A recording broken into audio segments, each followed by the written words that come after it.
BTR सरकाराहाय जेनेबा गावसोरो violence खालामा बुलाय सोलाय खालामा होननानै जेरैबायदि गावसोरो बुंनो जेनेबा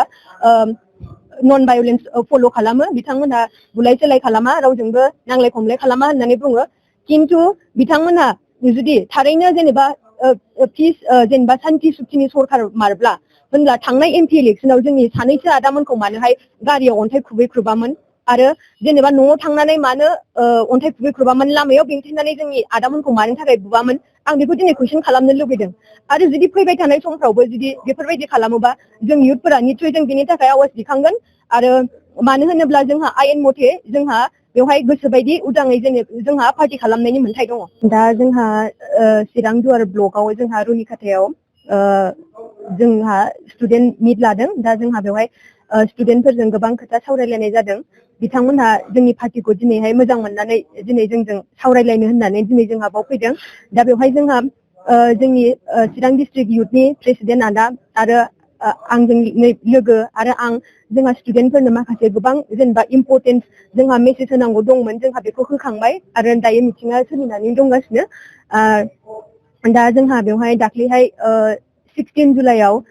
जोंहा इउथ CWCआ कक्लाबारि ब्लकनि दावदारायाव जोंहा जानानै थांखांबाय दा बेवहाय जोंहा माखासे गोबां इउथ एम्पावारमेन्टनि सोमोन्दै सावरायनाय जादों फैबाय थानाय समफोराव जों इउथफोरनि थाखाय जेनेबा मा डेभेलपमेन्टनि खामानि मावगोन बेखौ जोंहा सावरायनाय जादों आरो जोंहा आनएमप्लयड इउथनि जेनेबा समस्याखौ जों मारैहाय जोंहा थिग खालामनो हागोन बिनि सायाव बांसिनै हाग्रामा सारा जोंहा नोजोर होदों दा बेनि गेजेरजोंनो जोंहा पार्टिया सरकाराव फैयोब्लाथाय 100 crore स्पेसियेल फान्डखौ होगोन होननानै जोंनो सारा खोथा होदों जिहेतु जोंहा दा गोबां MA पास BA पास जोंहा सेंग्रा सिख्ला लाइमोनफोरा बेखार जानानै दङ दा बेखायनो गासैबो जेनेबा बेखार जानानै थानाय लाइमोनफोरखौ सेल्फ डिपेन्डेन्ट खालामनानै होनो थाखाय जोंहा सारा बे जोंहा 100 crore फान्डखौ होनो थाखाय खोथा होदों बिनि गेजेरजों जोंहा जेनेबा गोबां बेखार जानानै थानाय लाइमोनफोरा जेनेबा हिनजावसाफोरा जेनेबा पार्लार गोबां बिदिनो फिसा फिसौ दखान होनानैहाय जों माने गावबागाव थांनानै थानायनि लामाखौहाय लानो हानाय बायदि आरो दा जोंहा बेवहाय आरो मेट्रिक पास जानाय हायार सेकेन्डारि पास जानाय फंबाय बिनानावमोननोबो जायफोरा टप 10 खालामगोन बिसोरनो जेनेबा सासेयावहाय 5 लाख राङै अनसुंथाइ होनायनि जोंहा खोथाबो होनाय जादों आरो जायफोरा PhD खालामगासिनो PhD स्कलार बिथांमोननोबो स्कलारशिपनि मुङावहाय जेनेबा 5 लाख राङैहाय होनो होननानै जोंहा खोथा होदों आरो जिहेतु सिगांनि समावनो BPF पार्टियाहाय जेनेबा मेट्रिक पास जानाय हायार सेकेन्डारि पास जानाय फोरनो जेनेबा स्टार मार्क लानाय डिस्टिंसन खालामनाय स्टुडेन्टफोरनो 10,000 20,000 हाय अनसुंथाइ होनाय जाखायोमोन जेराव आंबो निजा गावनो मोननो हादोंमोन बे अनसुंथाइखौ सारमोननिफ्राय बै टाइमावनो आरो दा जोंहा बेजों लोगोसे आइजोफोरनि थाखायबो जोंहा गोबां माखासे स्पेसियेल फान्डफोरखौ होनो थाखाय आखायाव लादों आरो जायफोरा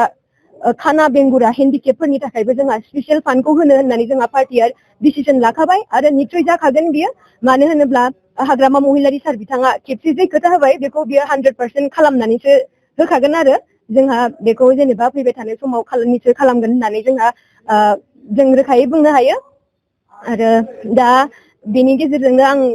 दानि सोलिबाय थानाय बिटिआर सरकारनि सोमोन्दैबो आं एसे बुंगोन बिथांमोनहा सिगाङाव बुंदोंमोन 1 vote 1 job किन्तु दिनैनि दिनाव सोर साबेसेया जेनेबा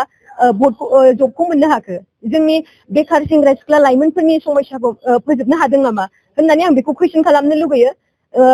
बेखौथ' निस्सय जाखायाखै आरो जेरैबायदि बिथांमोनाहाय जेनेबा खोथा होदोंमोन न'खर न'खर साख्रि होनो बेफोरबायदि जेबो खालामाखै आइजोफोरखौ थगायदों अमा फिसिनाय दाउ फिसिनाय स्किमनि मुङावहाय जेराव अमा दोनग्राखौ बानायनानै होबाय किन्तु अमायानो सहैयाखै बेबायदिजोंथ' जानाय नङाना होनब्ला जोंनि इनोसेन्ट पाब्लिकखौ जेनेबा माबायदि जेनेबा नंखायै जेनेबा थगायदों आरोना बेखायनो जों गासैबो जेनेबा आइजो माहारि बिमा माहारियाबो जों इयुथफोरजों फिसाफोरजों लोगोसे जेनेबा जोंनि जाथिखौ हारिखौ बासायनायावहाय जेनेबा जोंजों बाहागो लानांगोन नंखाय बे अरुणोदय आरो बे सेल्फ हेल्प ग्रुपनि 75,000 थगायजायालाबायनो जेनेबा दिनैनि दिनावहाय बुजिनानैहाय जेनेबा बबे मोनसे पार्टिया जेनेबा मोजांमोन बेखौ आङो आइजो माहारिखौबो आङो चुज खालामजानो लुगैदों आरो जिहेतु दानि बिटिआर सरकारा जेनेबा गावसोरनि बिटिआर एकर्डआव एग्रिमेन्ट खालामनानै गारबोनाय दफाफोरखौ फुल फ्लेजेड खालामनो हायाखै आरो जेनेबा बिथांमोननि बै रोखा रोखायै लिरबोनानै दोननाय माखा एग्रीमेन्टफोरा जुदि दिनैनि दिनाव फुल फ्लेजेड जानाय इस्टाब्लिश जानायमोनब्ला दिनै हयथ'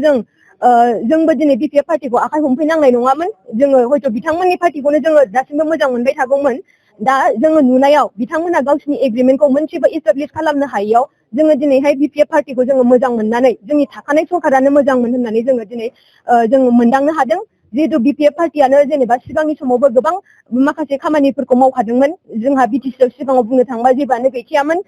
कलेज इउनिभारसिटि खालामनाय मेडिकेल कलेज हस्पिटाल गासिबो लामा दालां बानायनाय जेनेबा गासिबो दानि दिनावहाय जेनेबा जों दा माबायदि जेनेबा परिबेसाव थानो मोनदों गासिबो बिपिएफ पार्टीनि समावसो जेनेबा जाजोबखानाय होननानै सानो जोङो जाजोबखानाय आरो दा बेनिखायनो जोङो दानि सरखारजों आरो गोदोनि सरखारजों जोङो जेनेबा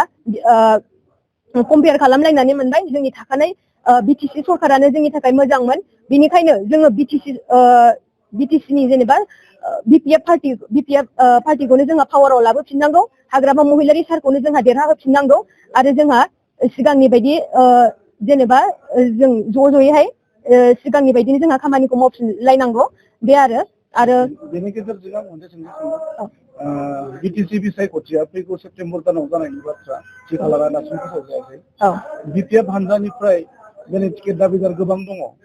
बे बेलायावहाय एसे लाइमोन माबायदि बिजाथिखौ मोननो लुबैगोन बा माबायदि बिजाथिखौ नोंथांमोना सापर्ट खालामगोन जोंहा दा बेनि सायाव जेबो बुंनांगौ गैया होननानै आं सानो मानो होनोबा पार्टीया जिहेतु जोंना